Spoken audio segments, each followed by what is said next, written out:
नमस्कार दोस्तों। अभी हम लोग देख रहे हैं कि सोना और चांदी देश में एक चर्चा का प्रमुख कारण बना हुआ है। देश में लोग इंतजार कर रहे हैं कि कब सोना और चांदी के भाव गिरेंगे तो वह अपने परिवार के लिए गहने बनवा सकेंगे या खरीद सकेंगे। वैसे कई बाजार, वैश्विक और आर्थिक ताकतें इनकी कीमतों को प्रभावित कर रहे हैं। तो चलिए हम जानते हैं कि आखिर मामला क्या है। तो मुद्दा यह है कि सोना और चांदी के कीमतों में इतनी तेजी क्यों आ रही है।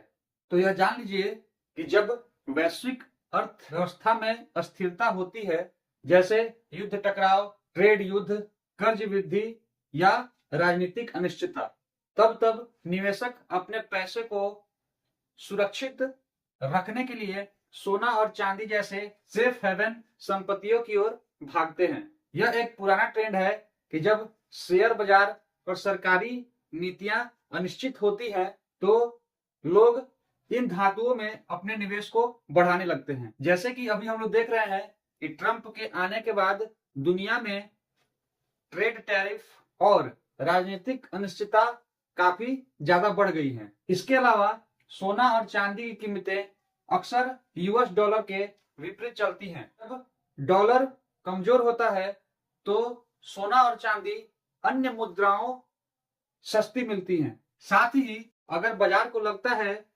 कि ब्याज दरें गिरने वाली हैं, तब बिना ब्याज वाली धातु अधिक आकर्षित हो जाती है, जैसे सोना और चांदी। तो अभी सोना के दाम बढ़ने का मुख्य कारण यह है कि विश्व भर के जो केंद्रीय बैंक हैं वह सोना की खरीद कर रहे हैं और बीच बीच में चांदी की भी खरीदारी साथ में कर रहे हैं, ताकि अपने रिजर्व को सुरक्षित और विविध बनाकर रख सकें। तो जितना अधिक केंद्रीय बैंकें इसको खरीद रही हैं, उतनी ही बाजार में सप्लाई कम हो रही है और इन धातुओं की कीमतें ऊपर जाती जा रही हैं। हम लोग पिछले कक्षाओं में पढ़ के भी आ चुके हैं कि जब किसी वस्तु का उत्पादन कम होता है या वो मार्केट में कम आने लगता है तो उसकी कीमतें बढ़ जाती हैं।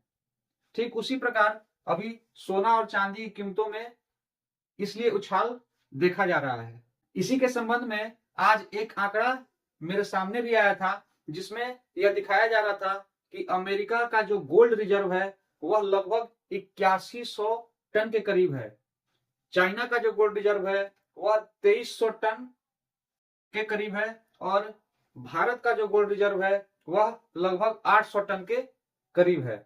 अब हम थोड़ा बात कर लेते हैं कि चांदी की कीमतों में क्यों उछाल आया है। तो चांदी सोना से अलग तेजी से इसलिए बढ़ रही है क्योंकि यह औद्योगिक मांगों के उपयोग में भी आती हैं, जैसे सौर पैनल, ईवी बैटरियां, 5G एडवांस टेक्नोलॉजी और इलेक्ट्रॉनिक्स आइटम में भी चांदी की डिमांड को तगड़ा बढ़ाया है। चांदी की सप्लाई सीमित है क्योंकि ज्यादातर चांदी का उत्पादन अन्य वस्तुओं यानी सीधे उत्पादन से होता है। जब जब सोना और चांदी के भाव ऊपर जाते हैं तब छोटे निवेशक और ईटीएफ सोना चांदी में निवेश तेजी से बढ़ता है। यह स्पेकुलेटिव डिमांड भी इन धातुओं की कीमतों को बढ़ाता है।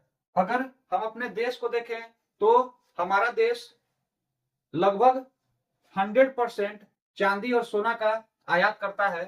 तो जब रुपया डॉलर के मुकाबले कमजोर होता है तो इन धातुओं के मूल्य घरेलू बाजार में बढ़ जाते हैं। जो लोग इंतजार कर रहे हैं कि सोना और चांदी के भाव गिरेंगे, उनके लिए मैं बताना चाहूंगा कि अभी सोना और चांदी के कीमतों में कोई भारी गिरावट देखने को नहीं मिलेगी, क्योंकि विश्व भर के केंद्रीय बैंक अभी भी सोना की खरीद कर रहे हैं। दुनिया में महंगाई पूरी तरह काबू में नहीं है और चांदी की औद्योगिक मांग लंबी अवधि के लिए बनी रहने वाली है। तो मूल तौर पर सोना और चांदी अभी भी निवेशकों के लिए अनिश्चित समय की भरोसेमंद संपत्ति बनी हुई है। वीडियो पसंद आया हो तो लाइक और शेयर जरूर करिएगा और मेरे चैनल को सब्सक्राइब करना मत भूलिएगा।